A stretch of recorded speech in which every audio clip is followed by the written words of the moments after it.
ഇത് ശരിക്കും പറഞ്ഞാൽ ഇവിടെ നിൽക്കുമ്പോൾ വേറെ തന്നെ അവർ പറഞ്ഞ പോലെ വേറെ തന്നെ ഒരു പോസിറ്റീവ് എനർജിയാണ്, വല്ലാതൊരു ഫീലാണ് അനുഭവപ്പെടുന്നത്. ഇനിയിപ്പോൾ നിങ്ങൾ ഇനി വരുമ്പോഴൊക്കെ എന്ന് വെച്ചാൽ ഇവിടുത്തെ ഒത്തിരി പണിയൊക്കെ നടന്നുകൊണ്ട് നിൽക്കുമെന്ന്. അപ്പോൾ നിങ്ങൾക്ക് പറ്റുന്ന സഹായങ്ങൾ ഇവിടെ ചെയ്യാൻ പറ്റുമെങ്കിൽ അത്രയും ഉത്തമം. കാരണം ദേശവാസികളും എല്ലാം എങ്ങനെയാണെന്ന് നമുക്ക് ഇതിന് ക്ഷേത്രാധികാരോട് ചോദിച്ച് മനസ്സിലാക്കി തരാം. എന്താ ബാബൻ്റെ പേരെന്താ? അടുത്ത് ഐഹാൻ. ശരി.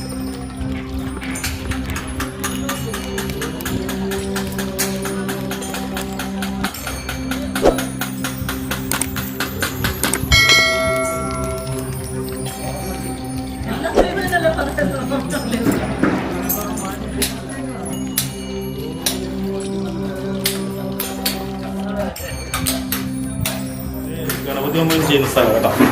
കോമ്പൗണ്ടും കാര്യങ്ങളൊക്കെ ആയിട്ട്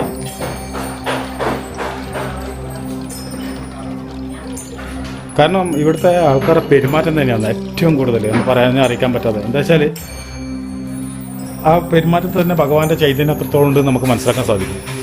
നല്ല പെരുമാറ്റം, ഇവിടെയുള്ള ഓരോ വ്യക്തികളും നല്ല പെരുമാറ്റമാണ്. ഇത് തെടപ്പള്ളി.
ക്ഷേത്ര നട തുറക്കുന്ന സമയമാണ്.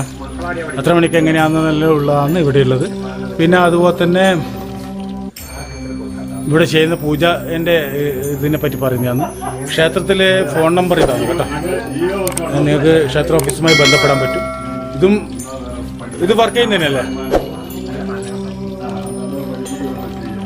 ഇതിൽ വിളിച്ചു ചോദിച്ചാൽ പറഞ്ഞുതരും കേട്ടോ. ഇത് ക്ഷേത്ര വഴിപാടിനെ പറ്റിയില്ല കേട്ടോ.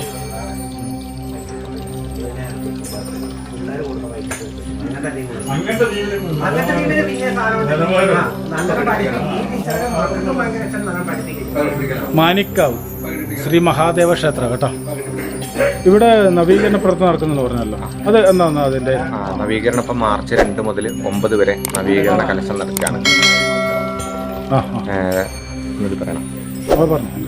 മാർച്ച് 2 മുതൽ ചരിത്രത്തിൽ ആദ്യമായിട്ടാണ് മാനികാവില് നവീകരണം നടക്കുന്നത്.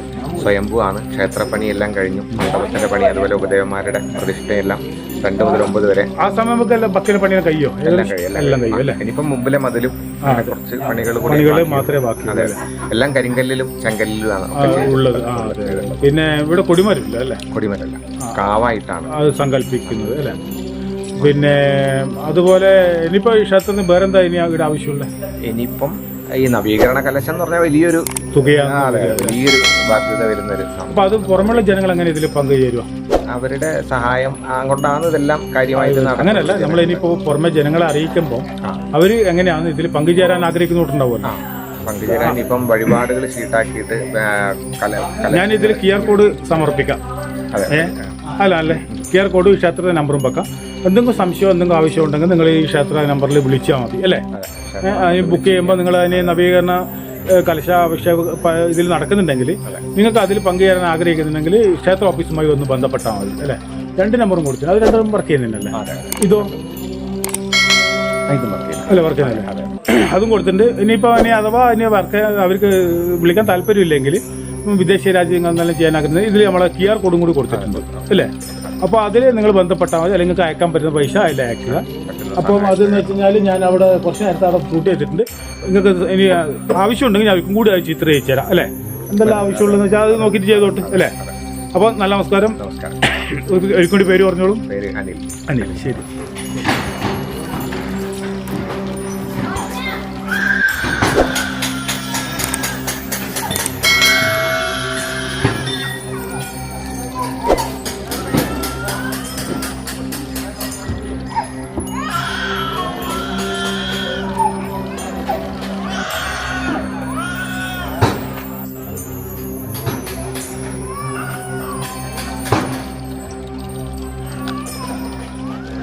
കുരങ്ങന്മാരുണ്ട് കേട്ടോ ഇവിടെ.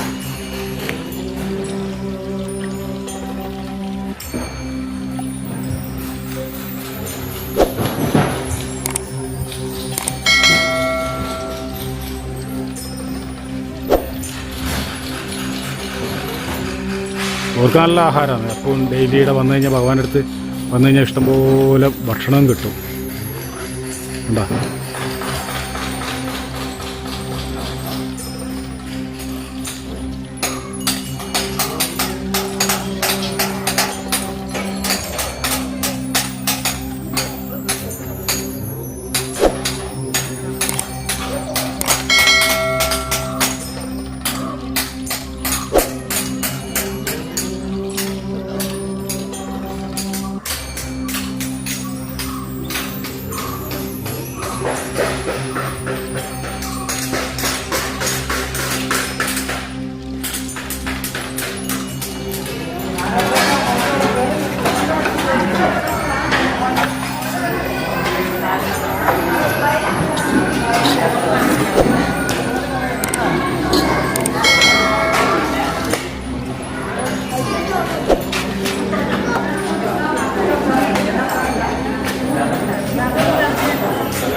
അഭിഷേകം നമ്മൾ അതും കൂടി പറഞ്ഞ് ജനങ്ങൾക്ക് അറിയാലോ എങ്ങനെയാന്ന് കലശാഭിഷേകം എങ്ങനെയാന്ന് എന്താന്നൊക്കെ. മാർച്ച് 2 മുതൽ പിള്ളേർ പറയും നവീകരണ കലശം. അത് മാർച്ച് 25 2025 മാർച്ച് 9 മുതൽ 2 മുതൽ 9 വരെ അല്ലേ? എത്ര മണിക്കാണ് സ്റ്റാർട്ട് ചെയ്യുന്നത്? 2-ാം തീയതി വൈകിട്ട് ആചാര്യഭരണത്തോട് അങ്ങനെയാണ് ചെയ്യുന്നത് അല്ലേ? ഈ ക്ഷേത്രത്തിൽ കൊടിമരമില്ല അല്ലേ? കൊടിമരം അതിൽ ക്ഷേത്രം എന്ന് പറഞ്ഞൂടാ, കാവാണ്. അതാ കാവാണ്, മാനി കാവ് എന്നാണ് പറയുന്നത്. പക്ഷെ അതുപോലെ തന്നെ നന്ദിയുമില്ല. നന്ദിയുണ്ട്, കണ്ടില്ലല്ലോ. ഭഗവാൻ അനുസരിച്ചിട്ടുള്ള നന്ദിയാണ്. പോയി നോക്കാം. ആടിയുണ്ടല്ലേ? ഇവിടെ നോക്കോ, അപ്പുറത്തെ മണ്ഡപത്തില് 2 തൂണിന്റെ ഇടയ്ക്ക് കണ്ടോ കുഞ്ഞ്. അതായത് ദേവൻ ഇപ്പൊ നിരപ്പ് താഴെയാണ്, പടിയില്ല കേറാൻ, നിരപ്പ. നമ്മളതേ ഇതിലാണ്, അവിടെ താഴോട്ടാണ്. അതാണ് വ്യത്യാസം. അപ്പം ഈ വേനൽക്കാലത്തും വെള്ളം വന്നുകൊണ്ടിരിക്കും അല്ലേ? എപ്പോഴും ഫുൾ ടൈം ഇന്നുവരെ പറ്റിയിട്ടില്ല. ആകെയുള്ള പ്രത്യേകത അതാണ്. ഏത് മഴ പെയ്താലും കലങ്ങുമില്ല. കലങ്ങൂല അല്ലേ? 2 തോടുണ്ട്. കിണർ കുഴിച്ചിട്ട് 2 വട്ടം കിണർ കുഴിച്ചു, ഒന്നുമില്ല. ചെമ്പറ വയത്ത് ആകെ ഈ തോട്ടത്തെ വെള്ളമാണ്. ഭഗവാന് വേണ്ട വെള്ളം വീട് തന്നെ വരുന്നുണ്ട് അല്ലേ? അതെ. അപ്പം എല്ലാം ഭംഗിയായിട്ട് നടക്കട്ടെ. നല്ല നമസ്കാരം. കാണാം. വേറെ പ്രത്യേകത പടിഞ്ഞാട്ടാണ് നട. അതെ അതെ, പടിഞ്ഞാറ് ഭാഗത്താണ്. അപ്പൊ ശക്തി കൂടും. ശക്തി കൂടും. അതെ. പിന്നെ വൈകിട്ട് തുറക്കാത്തത് ധ്യാനത്തിലിരിക്കുന്നത് തപസ്സിലാണ് ഭഗവാൻ. അതുകൊണ്ടാണ് അല്ലേ? നമ്മളിപ്പം എന്താ പറയാ, വിളിച്ചു വരുത്തിയ ആളെ പോലെ ആയിരിക്കുമല്ലോ. അതെ അതെ, ആ രീതിയിലാണല്ലോ വിളിച്ചു വരുത്തിയത്. ഇവര് തപസ്സിലുള്ളവരാണെങ്കിലാണ് ഭൂതഗണങ്ങളാണ് പുല്ല് കഴിക്കുന്നത്. അങ്ങനെ പറയുന്നത് അല്ലേ? ഒരു നേരെ തുറക്കാൻ. പേര് പറയും. എന്റെ പേര് സജിത്. എവിടെ തന്നെയാന്ന് വീട്ടല്ലേ? പുറക്കാടിയാൻ പറ്റുന്നത്. ക്ഷേത്രത്തിൽ എന്തെങ്കിലും കീഴ്ശാന്തിയായിട്ട്? നല്ല നമസ്കാരം. മാനിക്കാവ് എന്നുള്ള പേര് വരാൻ കാരണം മഹാമുനിമാര് തപസ് ചെയ്തിട്ട് പ്രത്യക്ഷപ്പെട്ട സ്ഥലം. അങ്ങനെയാണ് സ്വയംഭുവായത്. സ്വയംഭുവായത് മഹാദേവൻ പ്രത്യക്ഷപ്പെട്ട സ്ഥലം പറയപ്പെടുന്നത് അല്ലേ? മഹാമുനികാവ് മാനികാവായി. പിന്നെ അത്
ഒരു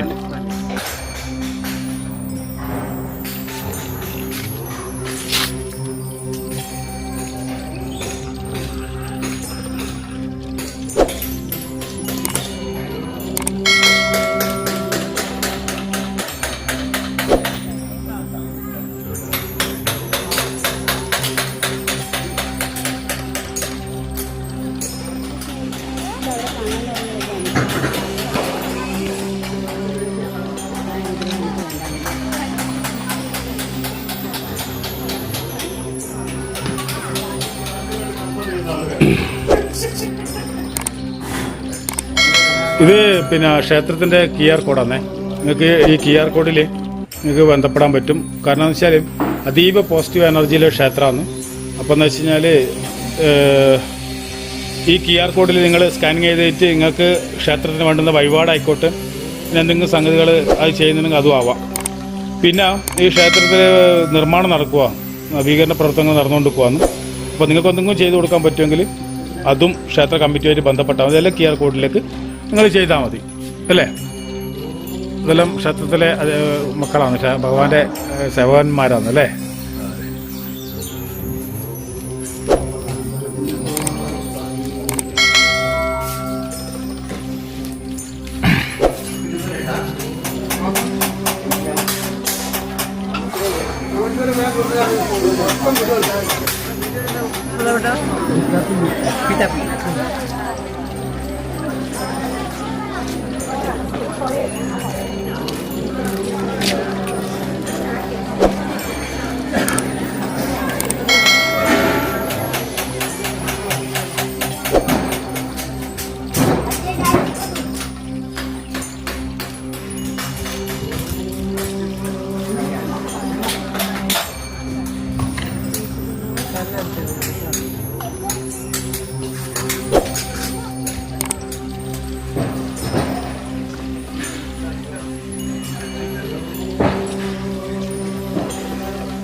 വെറുതെ എന്നെ കുട്ടിക്കൊരങ്ങാന്ന് വിളിക്കുന്നു.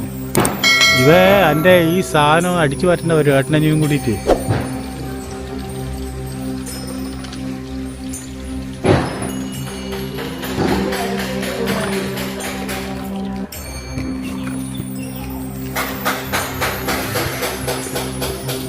പിന്നെ പറയാം.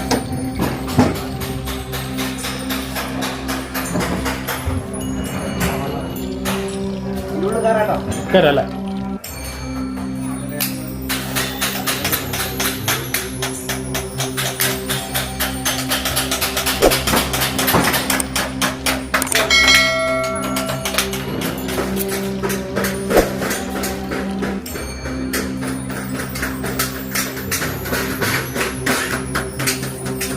കാണിച്ചുതരാം, ഒരു മിനിറ്റ്. ഇതാ ഇവനെ കണ്ട നിങ്ങൾ, ഇവൻ്റെ തലയെ കെട്ടിയത് ഇവൻ നല്ല കഴിച്ചെടുക്കേണ്ട പരിപാടി. ഇവനെക്കാളും വലിയ കുരങ്ങുന്ന ഞാൻ, അത് ഇവനെ മനസ്സിലായി.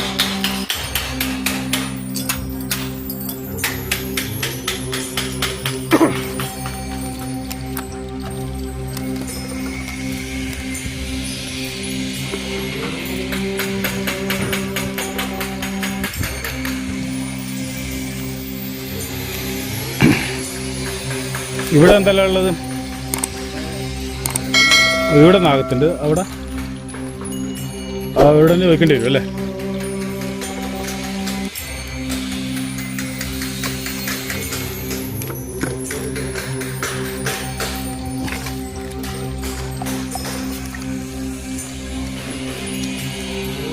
ഇവിടെ നാഗരാജ സങ്കല്പാനും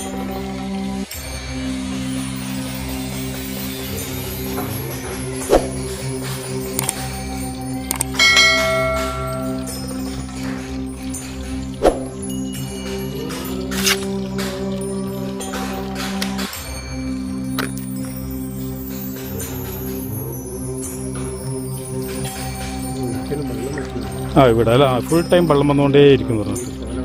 അതെ അതെ അതെ. ഫോറസ്റ്റിൻ്റെ ഏഷ്യ എല്ലാം അങ്ങനെ തന്നെയാണ്. അതെ.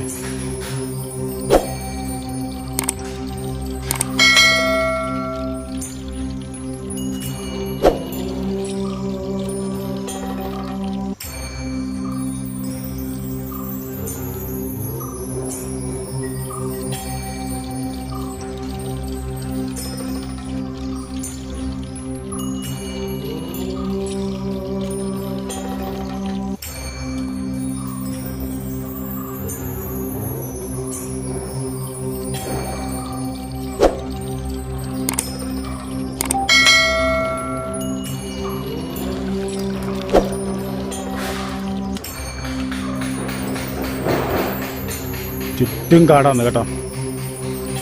പ്രിയ ഗുരുജനങ്ങളെ, നല്ല നമസ്കാരം. നമ്മളിപ്പോൾ ഉള്ളത് വയനാട്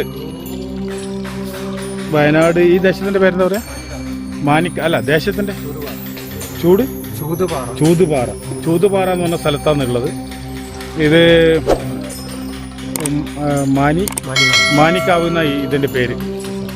ശിവക്ഷേത്രമാണ് ഇത്. ഇവിടെ വരുന്നത് സ്വയംഭൂ ശിവക്ഷേത്രമായിട്ടാണ്. ഈ ശിവക്ഷേത്രത്തിൻ്റെ ഒരു പ്രത്യേകത എന്താ വെച്ച് കഴിഞ്ഞാൽ, ഇത് ഫുൾ ടൈം 24 മണിക്കൂറും ജലധാര ഇങ്ങനെ മലമുകളിൽ നിന്ന് വെള്ളം വന്നിട്ട് ഭഗവാന്റെ ശിവലിംഗത്തിൻ്റെ മുകളിലേക്ക് വന്ന് ഇങ്ങനെ വീണുകൊണ്ടേയിരിക്കും. അതിനെ അവർ പ്രത്യേകിച്ച് ഒരു ഓവ് പോലെ കെട്ടിയിട്ട് അവിടെ ഒരു ശിവലിംഗമുണ്ട്. അതിൻ്റെ അതീവ പോസിറ്റീവ് എനർജിയിലെ ഒരു ക്ഷേത്രമായത് കേട്ടോ. അപ്പോൾ നിങ്ങൾ ഈ ക്ഷേത്രത്തിൽ വരിക. മലബാർ ദേവസ്വം ബോർഡിൻ്റെ കീഴിലാണ് ഈ ക്ഷേത്രം പ്രവർത്തിക്കുന്നു.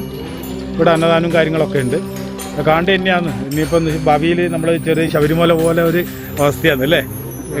ഫുൾ കാടിൻ്റെ ഉള്ളിലാണ് ഇവിടെ. ഗുരുവായൂർ കഴിഞ്ഞ രണ്ടാമത്തെ ക്ഷേത്രം എന്നാണ് പറയപ്പെടുന്നത്. എന്താ ബാബേൻ്റെ പേര്? ആയിഷ്. Very good. എത്രയാണ് പഠിക്കുന്നത്? 3ൽ. എണ്ണം പഠിക്കണം. നിങ്ങളെ പേരക്കുട്ടിയാണല്ലേ? എന്താ മോളെ പേരെന്താ? അമൃത അല്ലേ? മോൻ്റെയോ? 2 കുട്ടികളല്ലേ ഇവർ? അത് 2 പെൺകുട്ടികളല്ലേ? അതെ. ശരി, വരൂ. എവിടെ സ്ഥലം? ഇവിടെ തന്നെയാ? ശരി. നിങ്ങളുടെ നാട്ടിൽ ക്ഷേത്രം, അതിപുരാതന ക്ഷേത്രങ്ങൾ ഉണ്ടെങ്കിൽ ഒന്ന് പറഞ്ഞു തന്നാൽ നമുക്ക് അവിടെ വരാൻ പറ്റുമായിരുന്നു. അത് കാവ് ഞാൻ കേട്ടിട്ടുണ്ട് അത്. അതെ അതെ. അതെ അതെ. അവിടെ താമസിക്കാവുന്ന സൗകര്യം ഉണ്ടോ? എല്ലാം ഉണ്ട് അല്ലേ? അതിൻ്റെ ഒരു നമ്പറും കാര്യങ്ങളെല്ലാം അറിയാമെങ്കിൽ